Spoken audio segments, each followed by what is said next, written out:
Nice. Right, thank you everybody. We're going to just do the wrap up now for day 2 of the October 2022 hackathon. Thank you everyone for all of your hard work today. It's been lots of questions and discussions. It's been great to see, and I think the pull requests are well and truly flowing in now. So I hope everyone's having a good time, both here in person and online. And thank you for all of your contributions so far. One point of point of order for today is the Hackathon Dinner for those of you who are coming this evening. This is very kindly sponsored by AWS, and we'll be doing it at a place called Icon Barcelona. And it's a bit of a special venue. It's not just like a regular dinner. For those of you who have been to any Nextflow events pre-COVID, it will feel a little bit familiar, so I'm not going to say much more than that. We will do a group photo of everyone who came to the hackathon just before everything kicks off. So try and make sure you get to the restaurant kind of fairly promptly for 8 o'clock, because the photographers will be there, and we'll do that photo soon after. Also, there's going to be like an introduction and stuff, so just try not to be late because you'll miss all the kind of kickoff. A bunch of us will be walking from here, from Todd Glorious.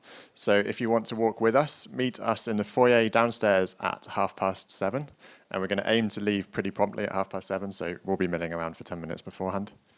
So just from where you come in through the main doors. And if you would rather kind of go home to your hotel first and then meet us straight there, that's totally fine. Just try and be there by around 8. They're not going to let us in if you're early though, so just don't be super early. It's about half an hour walk from here. If you're going by yourself, there's quite a lot of public transport options, and I sent the link to the Google Maps in Slack, so hopefully you'll be able to find it. If there's any problems, just spam Slack with lots of messages, and hopefully someone will pick up on it and we'll be able to help you out. But it's quite a nice walk as well. We're going to go past several kind of Barcelona landmarks and stuff, so it should be nice. Just bear in mind that the Hackathon Dinner we've kind of booked exactly the right number for the people who are here for the in-person hackathon. So please just, if you're not sure if you actually signed up for the in-person hackathon, then check with Chris and me, and we can check it up on the spreadsheet. But I'm sure it'll be fine. Okay. Otherwise, the other point is just to remind everyone about tomorrow. So tomorrow is a half day again. So we will be starting off exactly the same as we did this morning, kind of turn up any time from 9 o'clock. At 10 o'clock in the morning, we will have a social. We'll be doing a quiz, and it's kind of a fun, light-hearted quiz. It's going to run on an online platform called Kahoot. So this is for everyone, both here in person and online. And we will run it through Gather Town. So the way it will work is basically, we'll put Gather Town up on the TVs here for people in person, and then you use your phone to put in the answers.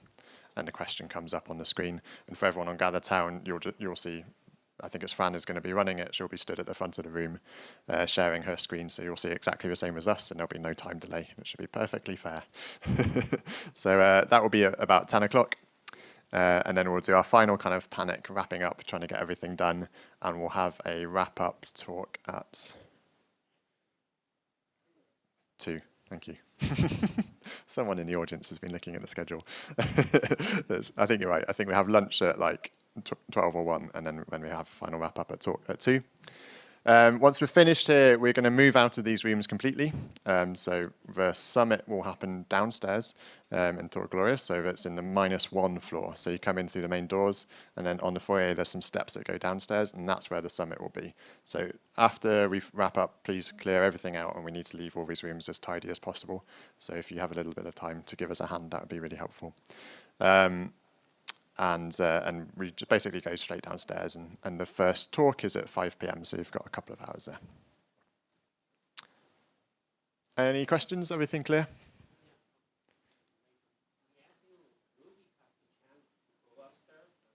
That would be nice. The question was, will there be a chance to go upstairs to the top of the tower to get a view from the top? I think Maxime might have tried at one point. Seems to have been exploring. No, unfortunately not. It's pretty good out the window, so, you know. Yeah. Anything else? Cool.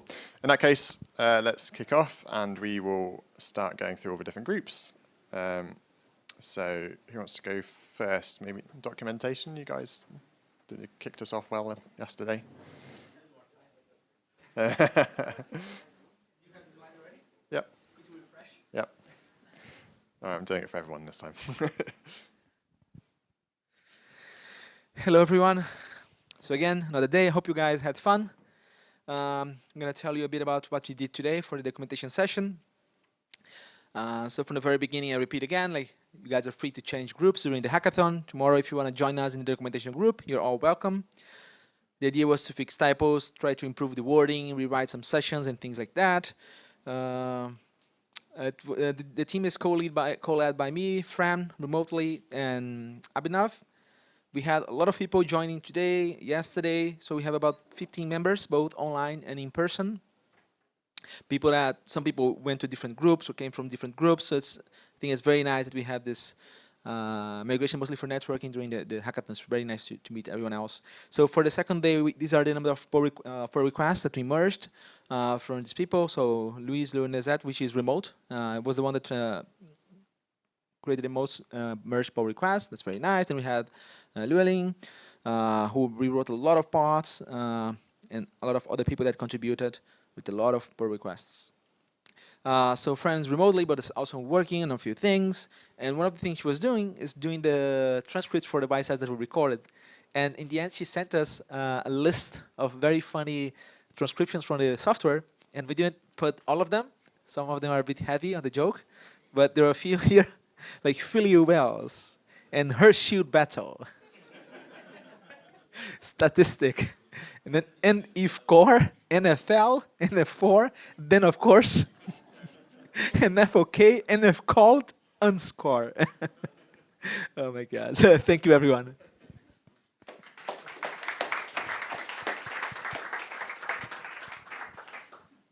Who wants to go next? Pipelines?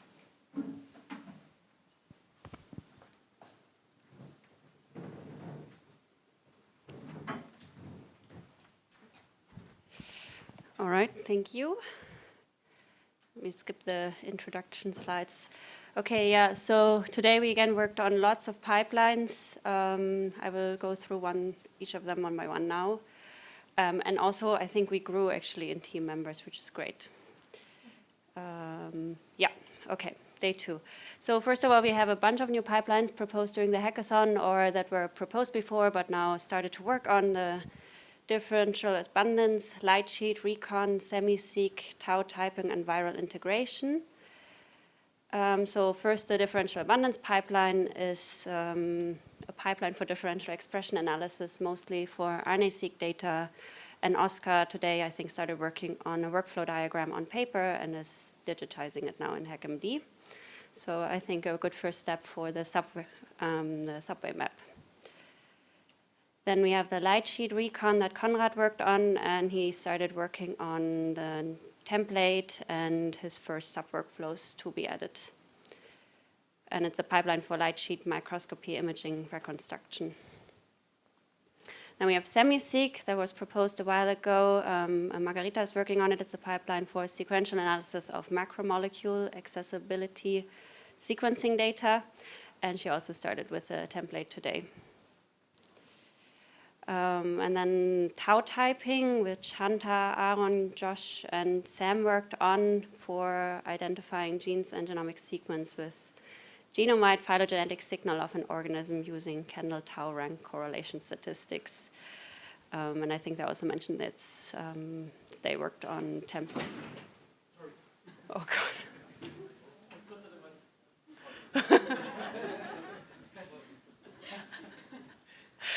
Okay, moving on, and we have some people, Lista working on the viral integration pipeline to find viral integration sites within the human genome. Okay, then we have a pipeline for DSL2 conversion, which is IGA that James and Jack are working on. Currently, IGA is the best practice pipeline for genomics and metagenomics of ancient DNA data. And then we have a lot of pipelines where various developmental things are happening. So Zarek, the German enzymatic variant calling pipeline.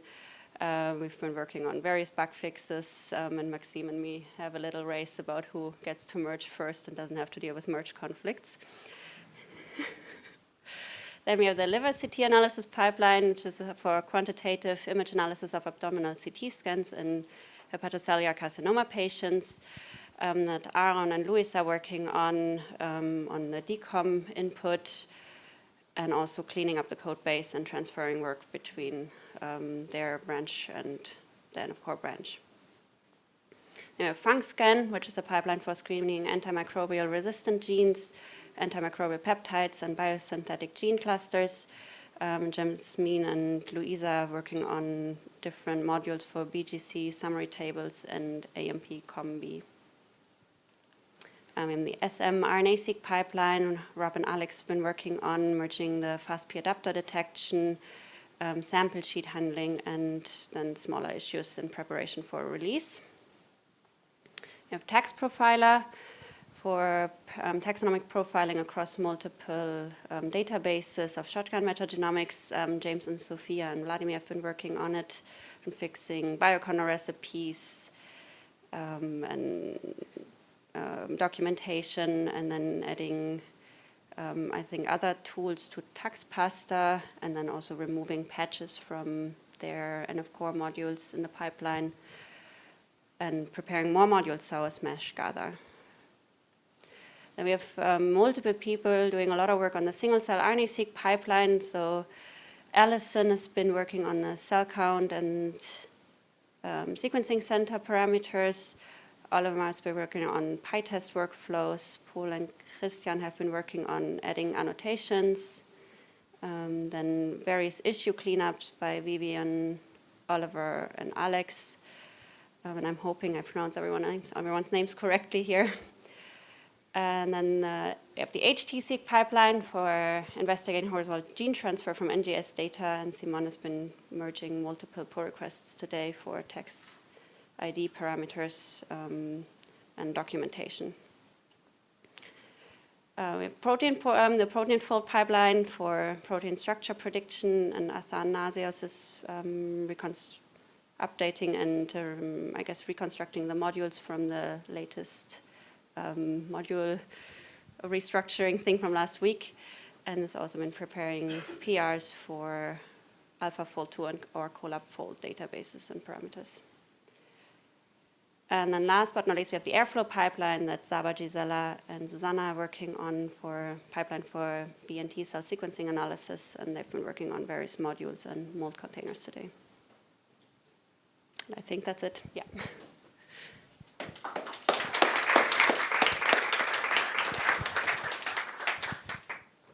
Just a quick note, your slide there about waiting for CI tests reminded me. I think a lot of people have been coming up against that today, that you put in a pull request and all the GitHub continuous integration tests are just sat there like orange, just waiting to be run. So we have we don't have a base level GitHub organization, but so I think we have about 50 or 60 concurrent runs that we can have running at any one time before they just get sat in a queue. Which normally is fine. And then we have a hackathon and it's a bit difficult. For future events, I'm still working on trying to get a temporary bump during events. I've almost made it this time, so hopefully for the next time we'll get a higher concurrency limit. But for now, just bear in mind, if you push, if your tests fail and then other tests are still running, you can go in, click on the running tests and hit cancel. And especially if they're long-running tests, that will really help everyone else, because if that test runs for half an hour, if you cancel it 5 minutes in because you had a linting error in your markdown file or something. So that would be really helpful. Just try and bear that in mind. And also, if you push multiple commits and you have tests running on all of them, you can go into the older ones and cancel those. So just try and cancel any CI tests that you can, just to help everyone else out. But obviously, everything will run through the night now as well. So hopefully by tomorrow we'll start with a clean slate. Right, modules or sub workflows? Modules?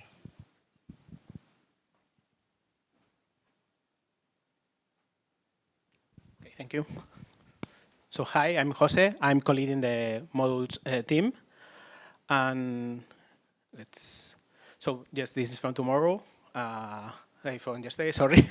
So here are the team members, so we are more and more. The team is led by Gisela, Luisa, and me. As Phil just mentioned, we are having problems with GitHub, so here we have a suggestion.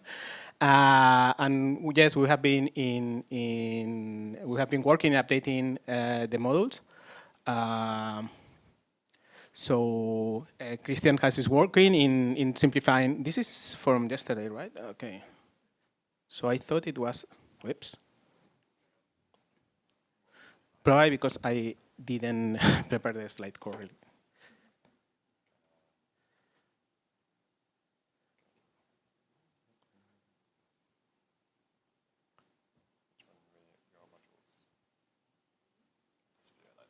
Okay, yes, thank you. Okay, now you can see all the members of the team. We are a lot of them.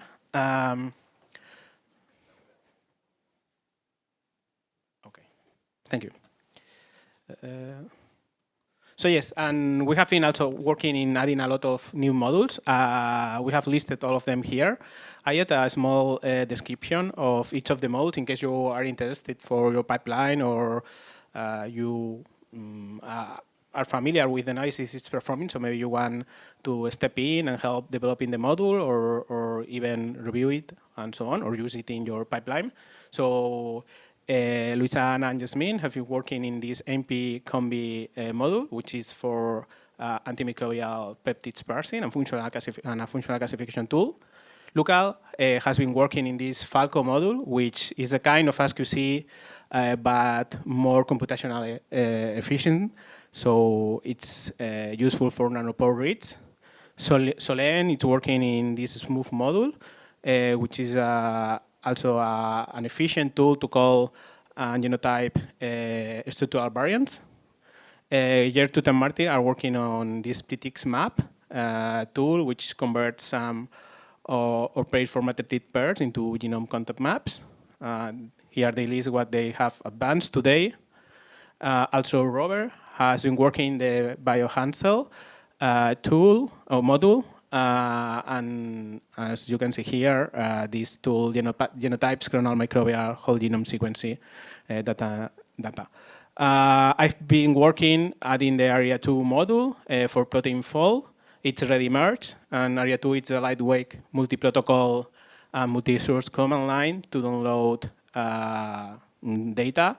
It supports several protocols, and it's very handy in the case of protein fold because we have to download very big chunks of data.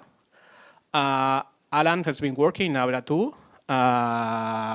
So the tool can work in just a single BAM, 2 or 3. He has implemented until 3. It can also take more, but he told me that in real scenarios, you normally found this case. And Abra 2 is an assembly-based realigner used to improve alignments and detect indels. Tony Hermoso has finished working on COFAM scan module. He has tested it with local data, and he has a pull request to integrate a test data set for this module, and the module will allow to perform KEGG orthology search.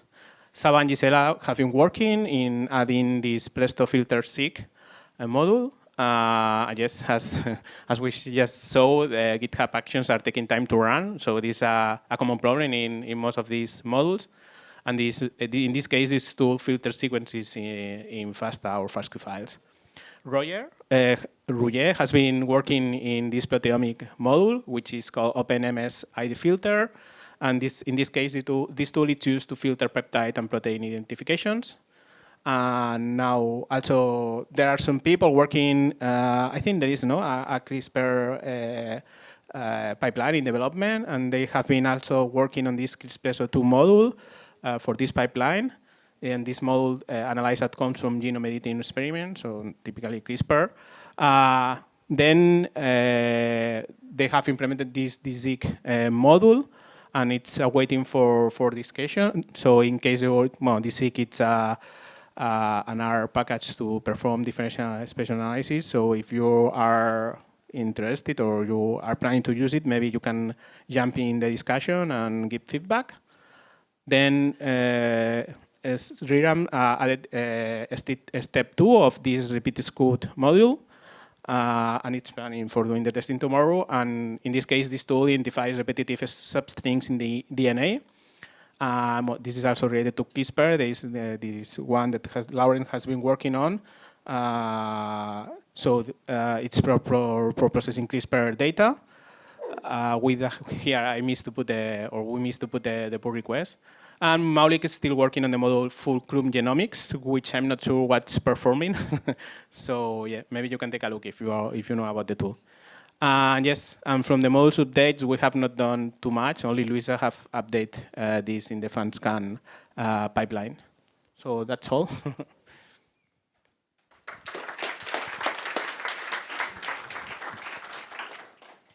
Okay, and last but not least, Sub Workflows. Oh yeah, and infrastructure. I was just going to say, I heard you guys burst out in spontaneous clapping earlier today, so I'm expecting great things. Okay, so everybody kind of stole my thunder, but that was our us today as well. We were waiting on the CI runners. It was the majority of that. So Francesco has been working on the FG Bio Create UMI consensus and porting all of those sub workflows into NF Core modules and updating those modules. So he identified some new test data, implemented the UMI structure described in the paper as well, which is linked there, in case anybody wants to go read it. The test data was also added in there. He did the FG Bio zipper BAMs, the new module as well for called duplex consensus reads, and then also did the filter consensus reads PR. And I believe they're under review and then submitted because we're waiting for the CI. And then Matthias did FastQ Align as well, and we merged that this morning, had a big discussion on certain standards for sub workflows and whether that's acceptable or not. Basically, whether we should have atomic sub workflows where we would just have just star align, for example, or if we'd also have like one that does FastQ Align that aligns all of the DNA, various DNA aligners that you could use. So we decided to have both. If anyone has any other opinions on that, please feel free to open an issue on that. And then Camille was also working on the RNA sub workflows, and we actually got one in this morning before the CI went down, which was the bed graph, bed clip, and the bed graph to bigwig. That's just coming out of RNA-seq. And then we're also waiting on the CI for the BAM sort SAM tools. Actually, I think this one was the one that was broken because of the bow tie. So we actually found other tests were broken, and we have to update those before we can update this one specifically, because they depend on each other. And then this is the BAM dedupe stats SAM tools, and that's also coming out of RNA-seq, and again, we're waiting for the CI. And this is the FastQC and FastQ, also by Camille, and that's also coming out of RNA-seq. And the BAM mark duplicates pickard, that's coming from David as well, and that's also out of RNA-seq. And then the pickard mark duplicates module, we also had to update that to handle CRAM input and make sure that we're testing for that, because that wasn't there. And David's also taking care of that. And then Quentin is doing the bow tie to align sub workflow, and that's what's blocking some other things. So we're trying to get that in as well. And then lastly, I've been migrating the CI test on RNA-seq to PyTest workflow to convince Harshal to move over to that. So basically, we're only testing on the changes. We run all the tests on release for every single PyTest workflow. We're also only running on PRs. The MB5 sum is already calculated for the default workflow. So if anybody wants to calculate those for the rest of the workflows, that'd be great. And testing of local sub workflows is also implemented. Last thing that we're waiting on is the latest CI run. And that's it.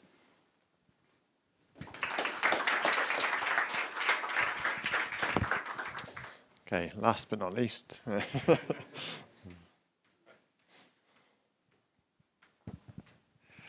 Yes, thank you very much. The infrastructure team, we got a few new people today, but Sophia worked on the on adding some landing pages for the usage and contributing docs, so we can easier link to the grouping there. Adrian worked on improving the code coverage, specifically for the sync one. So yay, more code tests. And Arthur made some small changes for the test YAML template, where we had some problems with the contains command there, or input there. Björn almost finished the NF Core Sub Workflow list command. We just need some more tests because of test coverage.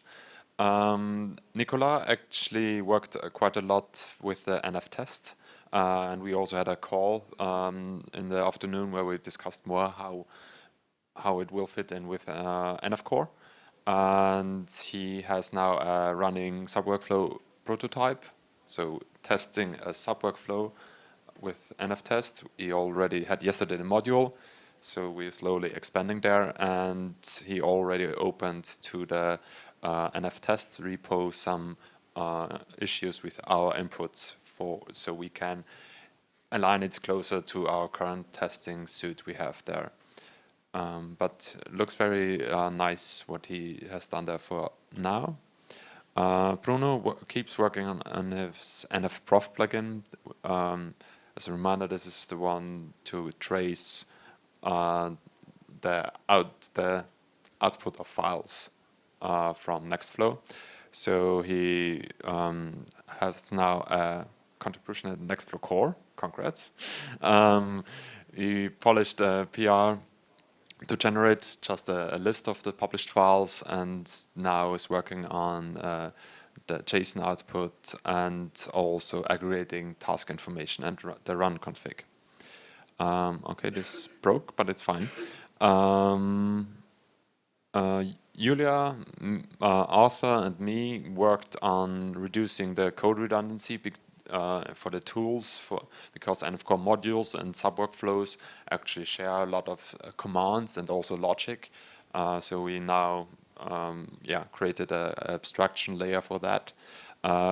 Julia was working on bug fixes and the install command, the modules install command, and also for installing sub workflows. And I fixed the broken linting in the dev branch twice, so please lint your Markdown files before pushing them to dev. That was it. Thank you very much.